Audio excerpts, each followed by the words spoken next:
जय मां संतोषी। आप सभी के ऊपर मां लक्ष्मी और संतोषी माता की कृपा बनी रहे। आज हम संतोषी माता और लक्ष्मी माता की कथा सुनेंगे। आशा करती हूँ आप सभी को अच्छी लगे। राधे राधे। शुक्रवार के दिन मां संतोषी का व्रत पूजन किया जाता है। इस पूजा के दौरान माता की आरती, पूजन तथा अंत में माता की कथा सुनी जाती है। आइए जानें शुक्रवार के दिन की जाने वाली संतोषी माता व्रत कथा। संतोषी माता व्रत कथा। एक बुढ़िया थी, उसके 7 बेटे थे।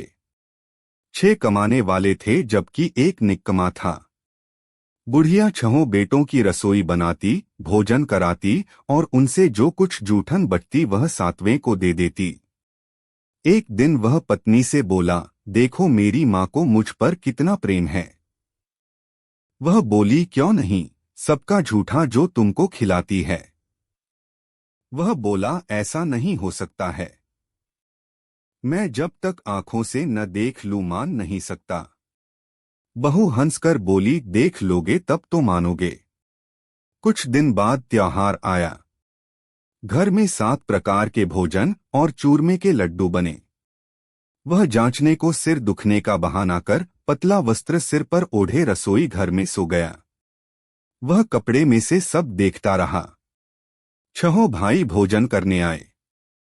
उसने देखा माँ ने उनके लिए सुंदर आसन बिछा नाना प्रकार की रसोई परोसी और आग्रह करके उन्हें जमाया। वह देखता रहा। 6 भोजन करके उठे तब माँ ने उनकी झूठी थालियों में से लड्डुओं के टुकड़े उठाकर एक लड्डू बनाया। जूठन साफ कर बुढ़िया माँ ने उसे पुकारा, बेटा 6 भाई भोजन कर गए, अब तू ही बाकी है, उठ तू कब खाएगा। वह कहने लगा, माँ मुझे भोजन नहीं करना, मैं अब परदेश जा रहा हूँ। माँ ने कहा, कल जाता हो तो आज चला जा। वह बोला, हाँ आज ही जा रहा हूँ। यह कहकर वह घर से निकल गया। 7वें बेटे का परदेश जाना। चलते समय पत्नी की याद आ गई। वह गौशाला में कंडे उपले थाप रही थी।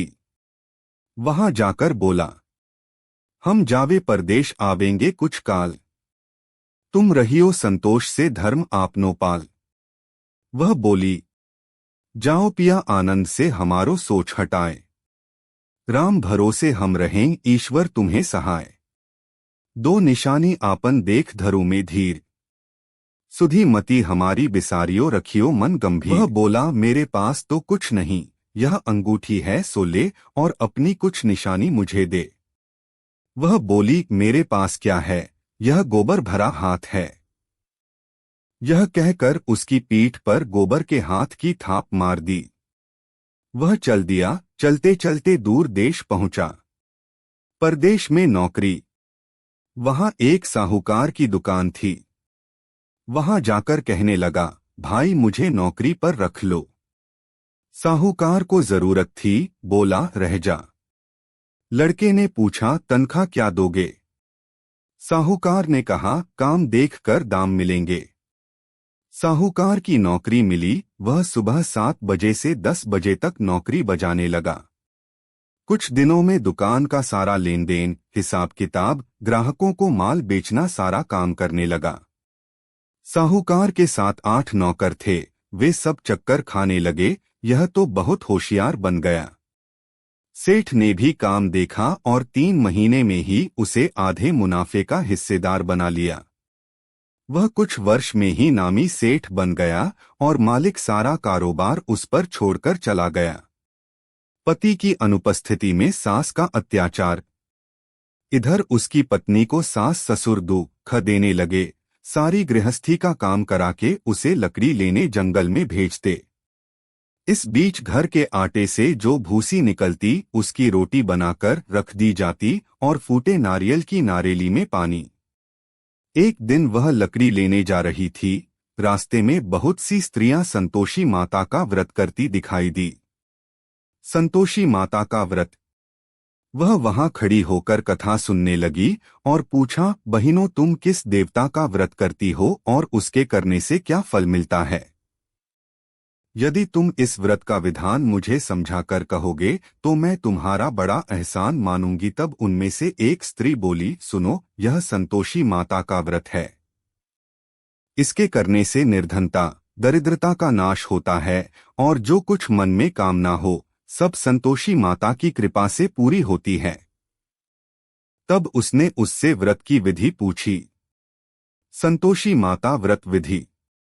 वह भक्तिनी स्त्री बोली, 1.25 आने का गुड़ चना लेना, इच्छा हो तो 5.25 आने का लेना या 1.25 रुपए का भी सहूलियत के अनुसार लाना।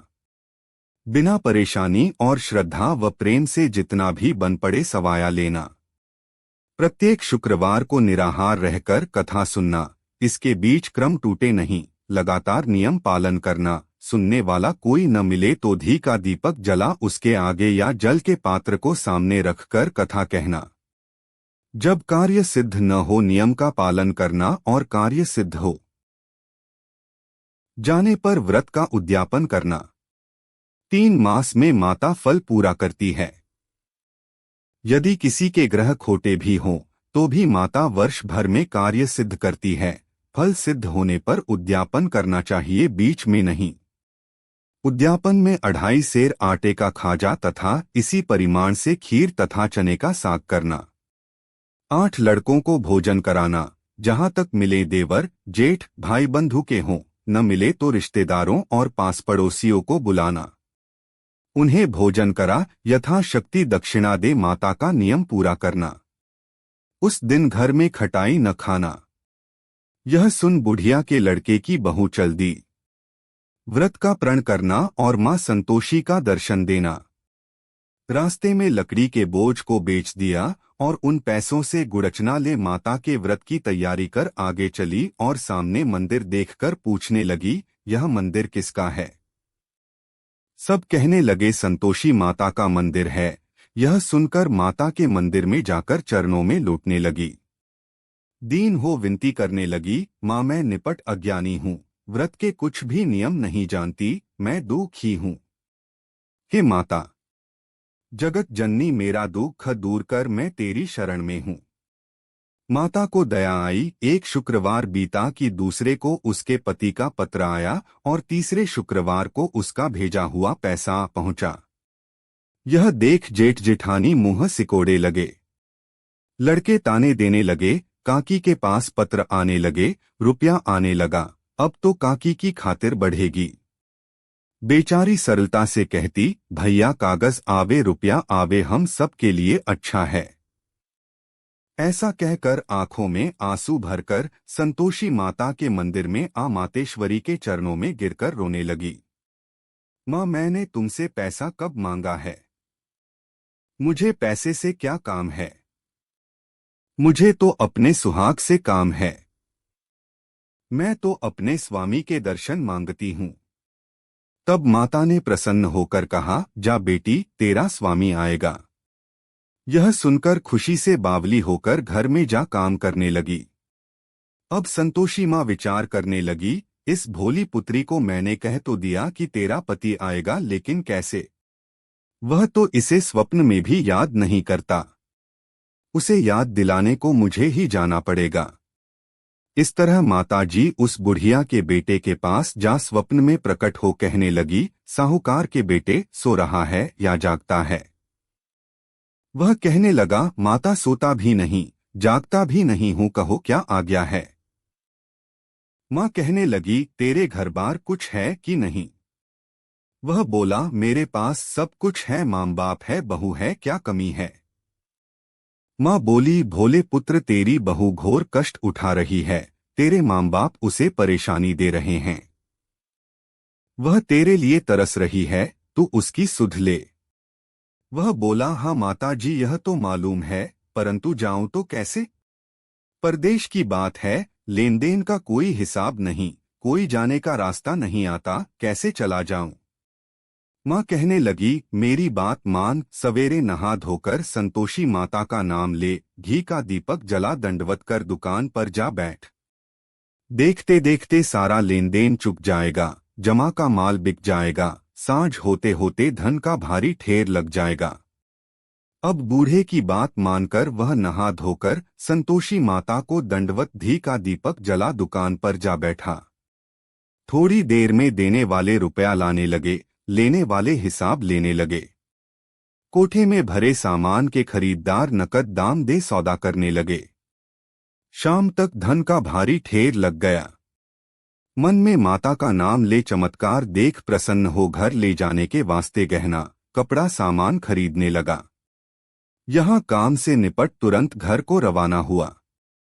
उधर उसकी पत्नी जंगल में लकड़ी लेने जाती है। लौटते वक्त माताजी के मंदिर में विश्राम करती। वह तो उसके प्रतिदिन रुकने का जो स्थान ठहरा, धूल उड़ती देख वह माता से पूछती है, हे माता, यह धूल कैसे उड़ रही है? माता कहती है, हे पुत्री, तेरा पति आ रहा है। अब तू ऐसा कर, लकड़ियों के 3 बोझ बना ले, एक नदी के किनारे रख और दूसरा मेरे मंदिर पर व तीसरा अपने सिर पर।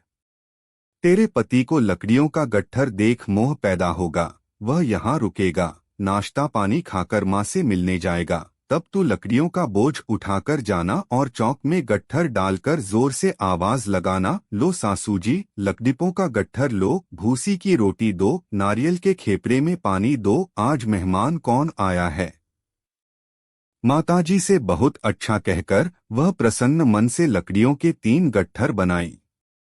एक नदी के किनारे पर और एक माताजी के मंदिर पर रखा। इतने में मुसाफिर आ पहुंचा। सूखी लकड़ी देख उसकी इच्छा उत्पन्न हुई कि हम यहीं पर विश्राम करें और भोजन बनाकर खा पीकर गांव जाएं। इसी तरह रुककर भोजन बना, विश्राम करके गांव को गया। सबसे प्रेम से मिला। उसी समय सिर पर लकड़ी का गट्ठर लिए वह उतावली सी आती है। लकड़ियों का भारी बोझ आंगन में डालकर जोर से 3 आवाज देती है, लो सासू जी, लकड़ियों का गट्ठर लो, भूसी की रोटी दो, आज मेहमान कौन आया है। यह सुनकर उसकी सास बाहर आकर अपने दिए हुए कष्टों को भुलाने हेतु कहती है, बहू ऐसा क्यों कहती है, तेरा मालिक ही तो आया है। अब बैठ, मीठा भात खा, भोजन कर, कपड़े घने पहन। उसकी आवाज सुन उसका पति बाहर आता है। अंगूठी देख व्याकुल हो जाता है। माँ से पूछता है, माँ यह कौन है? माँ बोली, बेटा यह तेरी बहू है। जब से तू गया है तब से सारे गांव में भटकती फिरती है। घर का कामकाज कुछ करती नहीं, 4 पहर आकर खा जाती है। वह बोला, ठीक है माँ, मैंने इसे भी देखा और तुम्हें भी, अब दूसरे घर की ताली दो, उसमें रहूंगा। माँ बोली, ठीक है, जैसी तेरी मर्जी। तब वह दूसरे मकान की तीसरी मंजिल का कमरा खोल सारा सामान जमाया। एक दिन में राजा के महल जैसा ठाट-बाट बन गया। अब क्या था, बहु सुख भोगने लगी। इतने में शुक्रवार आया। शुक्रवार व्रत के उद्यापन में हुई भूल किया खटाई का इस्तेमाल। उसने पति से कहा, मुझे संतोषी माता के व्रत का उद्यापन करना है। पति बोला, खुशी से कर लो। वह उद्यापन की तैयारी करने लगी। जेठानी के लड़कों को भोजन के लिए कहने गई। उन्होंने मंजूर किया, परंतु पीछे से जेठानी ने अपने बच्चों को सिखाया, देखो भोजन के समय खटाई मांगना, जिससे उसका उद्यापन पूरा न हो। लड़के जीमने आए, खीर खाना पेट भर खाया, परंतु बाद में खाते ही कहने लगे, हमें खटाई दो, खीर खाना हमको नहीं भाता, देखकर अरुचि होती है। वह कहने लगी, भाई खटाई किसी को नहीं दी जाएगी, यह तो संतोषी माता का प्रसाद है। लड़के उठ खड़े हुए, बोले, पैसा लाओ। भोली बहू कुछ जानती नहीं थी, उन्हें पैसे दे दिए।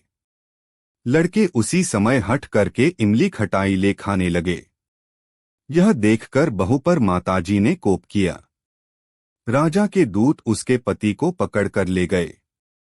जेठ जेठानी मनमाने वचन कहने लगे, लूट लूट कर धन इकट्ठा कर लाया है, अब सब मालूम पड़ जाएगा जब जेल की मार खाएगा। बहू से यह सहन नहीं हुए। मां संतोषी से मांगी माफी। रोती हुई माताजी के मंदिर गई, कहने लगी, हे माता, तुमने क्या किया? हंसा कर अब भक्तों को रुलाने लगी। माता बोली, बेटी तूने उद्यापन करके मेरा व्रत भंग किया है। वह कहने लगी, माता मैंने कुछ अपराध किया है, मैंने तो भूल से लड़कों को पैसे दे दिए थे, मुझे क्षमा करो, मैं फिर तुम्हारा उद्यापन करूंगी। माँ बोली, अब भूल मत करना। वह कहती है, अब भूल नहीं होगी, अब बतलाओ वे कैसे आवेंगे? माँ बोली, जा पुत्री, तेरा पति तुझे रास्ते में आता मिलेगा। वह निकली, राह में पति आता मिला। वह पूछी, कहाँ गए थे? वह कहने लगा, इतना धन जो कमाया है उसका टैक्स राजा ने मांगा था, वह भरने गया था। वह प्रसन्न हो बोली, भला हुआ, अब घर को चलो। कुछ दिन बाद फिर शुक्रवार आया, फिर किया व्रत का उद्यापन। वह बोली, मुझे फिर माता का उद्यापन करना है। पति ने कहा, करो। बहू फिर जेठ के लड़कों को भोजन को कहने गई। जेठानी ने एक दो बातें सुनाई और सब लड़कों को सिखाने लगी। तुम सब लोग पहले ही खटाई मांगना। लड़के भोजन से पहले कहने लगे, हमें खीर नहीं खानी, हमारा जी बिगड़ता है, कुछ खटाई खाने को दो। वह बोली, खटाई किसी को नहीं मिलेगी, आना हो तो आओ। वह ब्राह्मण के लड़के लाकर भोजन कराने लगी। यथाशक्ति दक्षिणा की जगह एक एक फल उन्हें दिया। संतोषी माता प्रसन्न हुई। संतोषी माता का फल। माता की कृपा होते ही 9वें मास में उसके चंद्रमा के समान सुंदर पुत्र प्राप्त हुआ। पुत्र को पाकर प्रतिदिन माता जी के मंदिर को जाने लगी। माँ ने सोचा, यह रोज आती है, आज क्यों न इसके घर चलूं। यह विचार कर माता ने भयानक रूप बनाया। गुड़चने से सना मुख, ऊपर सूंड के समान होठ, उस पर मक्खियां भिन भिन कर रही थी। देहली पर पैर रखते ही उसकी सास चिल्लाई, देखो रे, कोई चुड़ैल डाकिन चली आ रही है, लड़कों इसे भगाओ, नहीं तो किसी को खा जाएगी। लड़के भगाने लगे, चिल्लाकर खिड़की बंद करने लगे। बहू रोशनदान में से देख रही थी।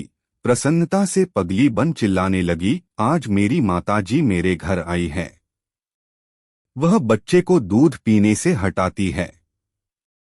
इतने में सास का क्रोध फट पड़ा। वह बोली, क्या उतावली हुई है? बच्चे को पटक दिया। इतने में मां के प्रताप से लड़के ही लड़के नजर आने लगे। वह बोली, मां मैं जिसका व्रत करती हूं यह संतोषी माता है।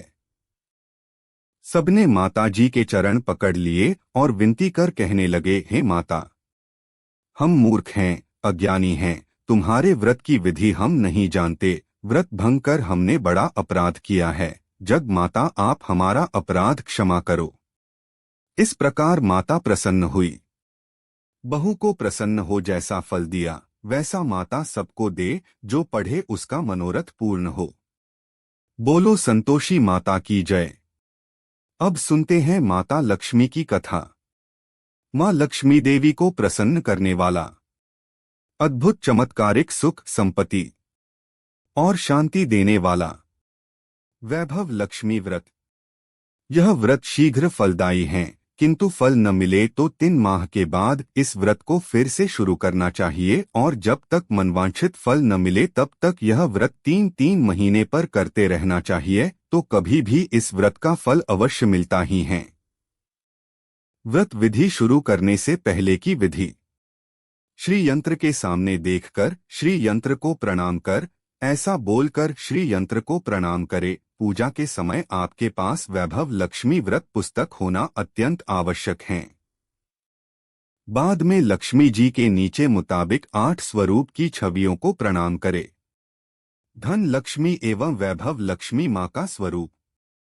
श्री गजलक्ष्मी माँ, श्री अधिलक्ष्मी माँ, श्री विजयालक्ष्मी माँ, श्री ऐश्वर्य लक्ष्मी माँ, श्री वीर लक्ष्मी माँ, श्री धान्य लक्ष्मी माँ, श्री संतान लक्ष्मी माँ जो लाल कमल में रहती हैं, जो अपूर्व कांति वाली हैं, जो असह्य तेज वाली हैं, जो पूर्ण रूप से लाल हैं, जिसने रक्तरूप वस्त्र पहने हैं, जो भगवान विष्णु को अति प्रिय हैं, जो लक्ष्मी मन को आनंद देती हैं, जो समुद्र मंथन से प्रकट हुई हैं, जो विष्णु भगवान की पत्नी हैं, जो कमल से जन्मी हैं और अतिशय पूज्य हैं, वैसी ही लक्ष्मी देवी आप मेरी रक्षा करे। वैभव लक्ष्मी व्रत करने का नियम। यह व्रत सौभाग्यशाली स्त्रियां करे तो उनका अति उत्तम फल मिलता है। इस व्रत को पुरुष कुमारिका भी यह व्रत कर सकते हैं, उत्तम फल प्राप्त होगा। यह व्रत पूरी श्रद्धा और पवित्र भाव से करना चाहिए, बिना मन के यह व्रत नहीं करना चाहिए।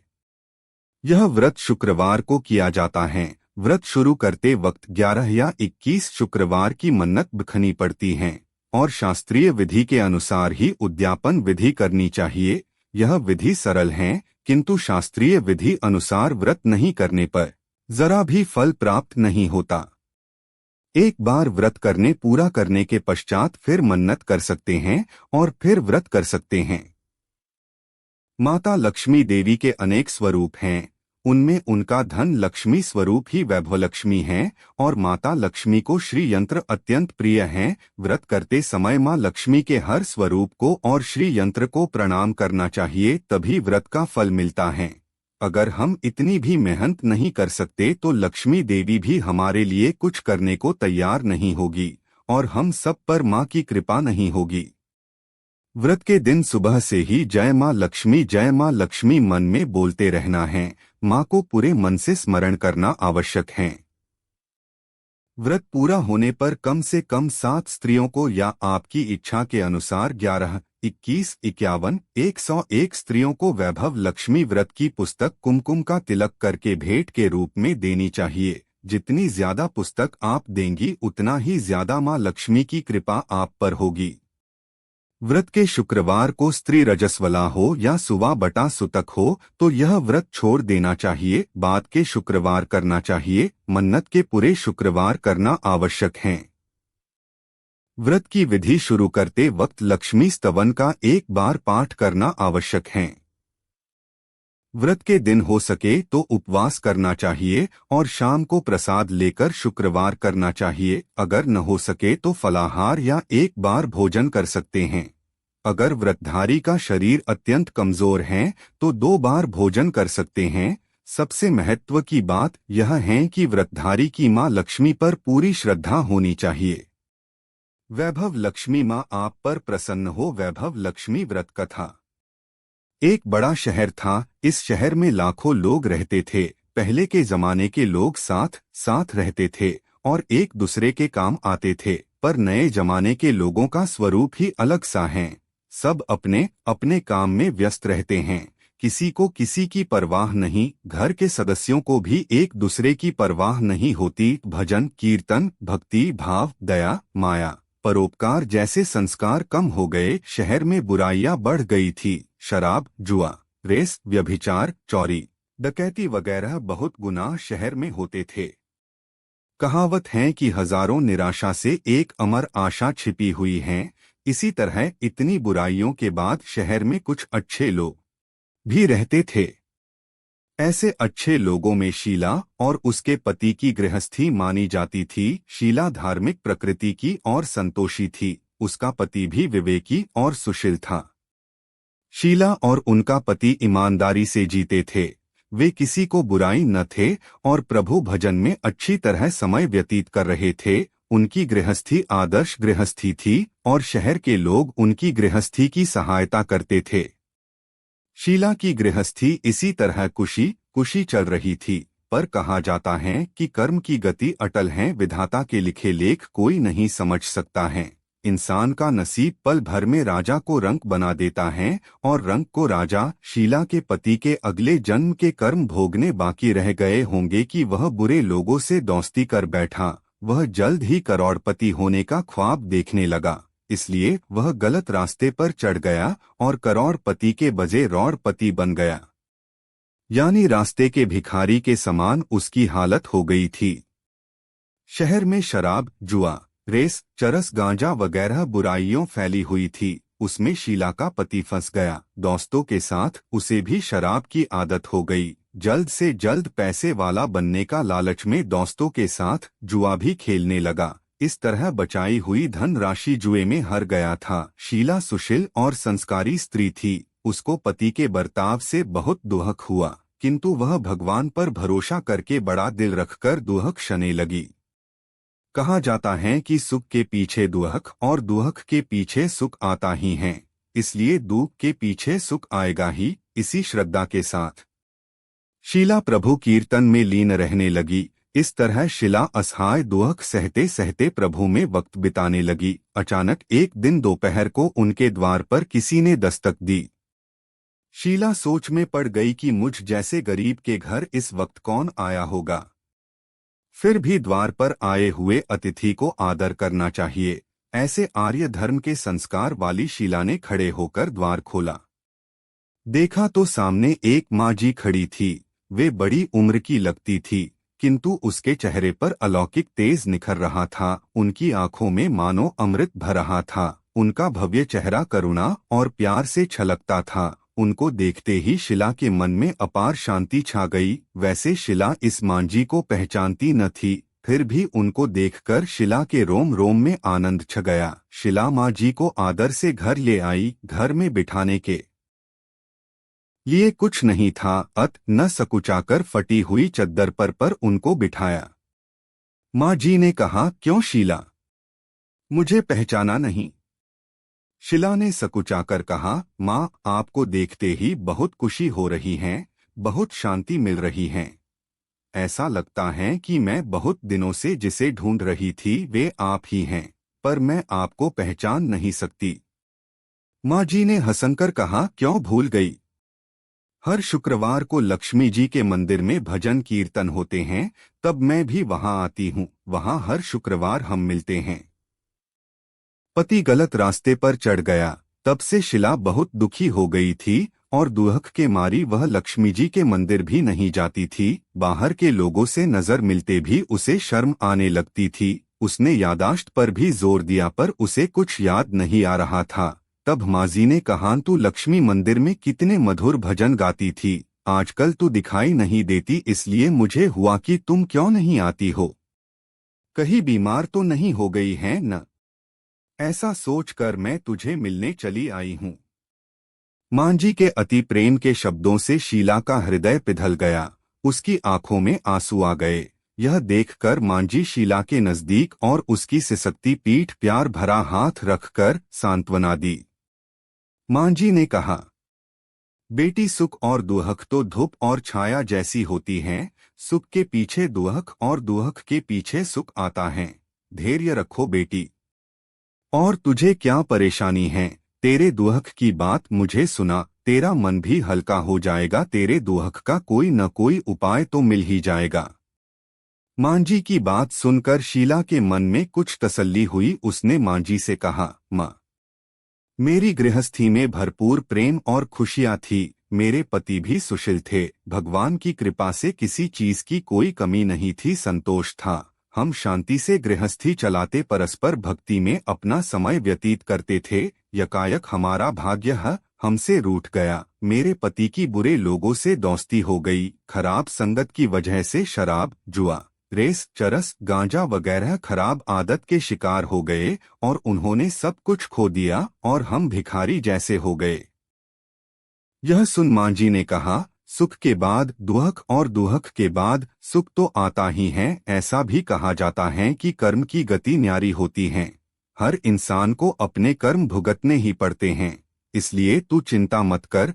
अब तू भुगत चुकी है, अब तुम्हारे सुख के दिन अवश्य आएंगे। तू तो माँ लक्ष्मी जी की भक्त हैं। माँ लक्ष्मी जी तो प्यार करुणा के अवतार हैं। वे अपने भक्तों पर हमेशा ममता रखती हैं, इसलिए तू धैर्य रख के माँ लक्ष्मी जी का व्रत कर, इससे सब ठीक हो जाएगा। माँ लक्ष्मी जी का व्रत करने की बात सुनकर शीला के चेहरे पर चमक आ गई। उसने पूछा, माँ, लक्ष्मी जी का व्रत कैसे किया जाता है? वह मुझे समझाइए, मैं यह व्रत अवश्य करूंगी। माँ जी ने कहा, बेटी, माँ लक्ष्मी का व्रत बहुत सरल है। उसे वरलक्ष्मी व्रत या वैभव लक्ष्मी कहा जाता है। यह व्रत करने वालों की सब मनोकामना पूर्ण होती हैं। वह सुख संपत्ति और यश प्राप्त करता है। ऐसा कहकर माँ जी वैभव लक्ष्मी व्रत की विधि कहने लगी। बेटी, वैभव लक्ष्मी व्रत तो सीधा साधा व्रत है, किंतु कई लोग यह व्रत गलत तरीके से करते हैं। उसका फल नहीं मिलता कि लोग कहते हैं कि सोने के गहने की हल्दी कुमकुम से पूजा करो, बस व्रत हो गया, पर ऐसा नहीं है। कोई भी व्रत शास्त्रीय विधिपूर्वक करना चाहिए, तभी उसका फल मिलता है। सिर्फ सोने के गहने की पूजा करने से फल मिल जाता हो तो सभी आज लखपति बन गए होते। सच्ची बात यह है कि सोने के गहनों की विधि से पूजन करना चाहिए। व्रत का उद्यापन विधि भी शास्त्रीय विधि मुताबिक करनी चाहिए, तभी यह वैभवलक्ष्मी व्रत फल देता है। यह वर शुक्रवार को करना चाहिए।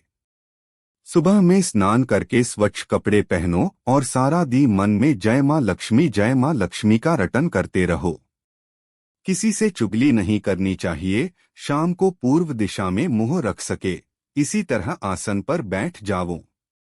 सामने पाटा रखकर उसके ऊपर रुमाल रखो। रुमाल पर चावल का छोटा सा ढेर करो। उस ढेर पर पानी से भरा तांबे का कलश रखकर कलश पर एक कटोरी रखो। उस कटोरी में एक सोने का गहना रखो। सोने का न हो तो चांदी का भी चलेगा, चांदी का न हो तो नकद रुपया भी चलेगा। बाद में घी का दीपक जलाकर अगरबत्ती सुलगा कर रखो। माँ लक्ष्मी जी के बहुत स्वरूप हैं और माँ लक्ष्मी जी को श्री यंत्र अति प्रिय हैं। वैभवलक्ष्मी में पूजन विधि करते वक्त प्रथम श्री यंत्र और लक्ष्मी जी के विधिवत स्वरूपों का सच्चे दिल से दर्शन करो। उसके बाद लक्ष्मी स्तवन का पाठ करे। बाद में कटोरी में रखे गहने हुए गहनों या रुपयों को हल्दी कुमकुम और चावल चढ़ाकर पूजा करो और लाल रंग के फूल चढ़ाओ। शाम को कोई मीठी चीज बनाकर उसका प्रसाद रखो। न हो सके तो गुड़ या शक्कर नहीं चल सकता है।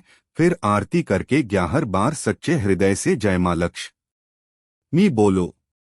बाद में 11 या 21 शुक्रवार करने का दृढ़ संकल्प मां के सामने करो और जो भी मनोकामना हो वह पूरी करने को मां लक्ष्मी जी को विनती करो। फिर मां का प्रसाद बांट दो और थोड़ा प्रसाद अपने लिए रख लो। अगर आप में शक्ति हो तो पूरे दिन उपवास रखो और प्रसाद खाकर उपवास करो। न शक्ति हो तो शाम को एक समय प्रसाद खाकर खाना खा लो। अगर थोड़ी शक्ति भी न हो तो दिन में 2 बार खाना खा सकती हैं। बाद में कटोरी में रखा गहना या रुपया ले लो। कलश का पानी तुलसी क्यारी में डाल दो और चावल पक्षियों को डाल दो। इसी तरह शास्त्रीय विधि अनुसार व्रत करने से अवश्य फल मिलता है। इस व्रत के प्रभाव से सब प्रकार की विपत्ति दूर होकर आदमी मालामाल हो जाता है। संतान न हो तो उसे संतान प्राप्ति होती है। सौभाग्यवती स्त्री का सौभाग्य अखंड रहता है। कुमारी लड़की को मनभावन पति मिलता है। शिला यह सुनकर आनंदित हो गई। फिर पूछा, माँ, आपने वैभव लक्ष्मी व्रत की जो शास्त्रीय विधि बताई है वैसे मैं अवश्य करूंगी, किंतु उसकी उद्यापन विधि किस तरह करनी चाहिए यह भी कृपा करके सुनाइए। मां जी ने कहा, 11 या 21 जो मन्नत मानी हो उतने शुक्रवार यह वैभव लक्ष्मी व्रत पूरी श्रद्धा और भावना से करना चाहिए। व्रत के आखिरी शुक्रवार को जो शास्त्रीय विधि अनुसार उद्यापन विधि करनी चाहिए वह मैं तुझे बताती हूँ। आखिरी शुक्रवार को खीर या नैवेद्य रखो। पूजन विधि हर शुक्रवार को करते हैं वैसे ही करनी चाहिए। पूजन विधि के बाद एक श्री फल फोड़ो और कम से कम 7 कुंवारी या सौभाग्यशाली स्त्रियों को कुमकुम का तिलक करके साहित्य संगम की वैभव लक्ष्मी व्रत की एक पुस्तक उपहार में देनी चाहिए और सबको घर का प्रसाद देना चाहिए। फिर धनलक्ष्मी स्वरूप वैभव लक्ष्मी स्वरूप माँ लक्ष्मी की छवि को प्रणाम करे। माँ लक्ष्मी का यह स्वरूप वैभव देने वाला है। प्रणाम करके मन ही मन भावुकता से माँ को प्रार्थना करते वक्त कहे कि हे माँ धन लक्ष्मी, हे माँ वैभव लक्ष्मी, मैंने सच्चे हृदय से आपका वैभव लक्ष्मी व्रत पूर्ण किया है, तो हे माँ हमारी जो भी मनोकामना की है वह बोलो की कामना पूर्ण करो। हमारा सबका कल्याण करो। जिसे संतान न हो उसे संतान देना। सौभाग्यशाली स्त्री का सौभाग्य अखंड रखना। कुंवारी लड़की को मन भावन पति देना। आपका यह चमत्कारी वैभव लक्ष्मी व्रत जो करे उसकी सब विपत्ति दूर करना, सबको सुखी करना। हे माँ, आपकी महिमा अपरंपार है। इस तरह माँ की प्रार्थना करके माँ लक्ष्मी जी का धनलक्ष्मी स्वरूप को भाव से बंदन करो। मां जी के पास से वैभव लक्ष्मी व्रत की शास्त्रीय विधि सुनकर शिला भाव विभोर हो उठी। उसे लगा मानो सुख का रास्ता मिल गया है।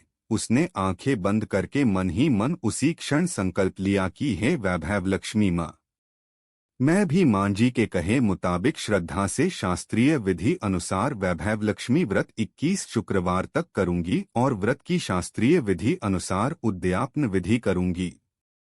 शिला ने संकल्प कर आंखें खोली तो सामने कोई न था। वह विस्मित हो गई कि मां जी कहाँ गए।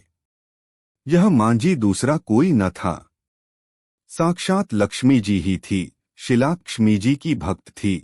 शिला लक्ष्मी जी की भक्त थी, इसलिए अपने भक्त को रास्ता दिखाने के लिए मां लक्ष्मी देवी मां जी का रूप धारण कर शीला के पास आई थी। दूसरे दिन शुक्रवार था। सवेरे स्वच्छ वस्त्र धारण कर शिला मन ही मन श्रद्धा से और पूरे भाव से जय मां लक्ष्मी मां मन ही मन रटन करने लगी। सारा दिन किसी की चुगली नहीं की। शाम हुई तब हाथ पांव मुंह धोकर शिला पूर्व दिशा की और मुंह करके बैठी। घर में पहले सोने के बहुत घने थे। पति के गलत रास्ते पर चढ़कर सब गहने गिरवी रख दिए थे, पर नक की चुन्नी बच गई थी। नक की चुन्नी निकालकर उसे धोकर शिला ने कटोरी में रख दी। सामने पते पर रुमाल रखकर मुट्ठी भरकर चावल का ढेर किया। उस पर तांबे का कलश पानी भर कर रखा। उसके ऊपर चुन्नी वाली कटोरी रखी। फिर मंजी ने कही थी शास्त्रीय विधि अनुसार वंदन स्तवन पुंजन वगैरह किया और घर में थोड़ी शक्कर थी, वह प्रसाद रखकर वैभव लक्ष्मी जी का व्रत किया। यह प्रसाद पहले पति को खिलाया। प्रसाद खाते ही पति के स्वभाव में फर्क पड़ गया। उस दिन उसने शीला को मारा नहीं, मनाया भी नहीं। शीला को बहुत आनंद हुआ। उसके मन में वैभव लक्ष्मी व्रत के लिए श्रद्धा बढ़ गई। शीला ने पूर्ण श्रद्धा भक्ति 21 शुक्रवार तक वैभव लक्ष्मी व्रत किया। 21वें शुक्रवार तक वैभव लक्ष्मी व्रत किया। 21वें शुक्रवार मां जी के कहे मुताबिक उद्यापन विधि कर 7 स्त्रियों को वैभव लक्ष्मी व्रत की 7 पुस्तकें उपहार में दी। फिर माताजी के धनलक्ष्मी स्वरूप की छवि का वंदन करके मन ही मन प्रार्थना करने लगी, हे मां धन लक्ष्मी, मैंने आपका वैभव लक्ष्मी व्रत करने की मन्नत मानी थी। यह व्रत आज पूर्ण किया है मां, मेरी हर विपत्ति दूर करो। हमारा सबका कल्याण हो। जिसे संतान न हो उसे संतान देना। सौभाग्यवती स्त्री को अखंड सौभाग्य रखना। कंवारी लड़की को मनभावन पति देना। आपका यह चमत्कारी वैभव लक्ष्मी व्रत करे, उनकी सब विपत्ति दूर करना, सबको सुखी करना। हे मां, आपकी महिमा अपरंपार है। ऐसा बोलकर लक्ष्मी जी के धनलक्ष्मी स्वरूप की छवि को प्रणाम किया।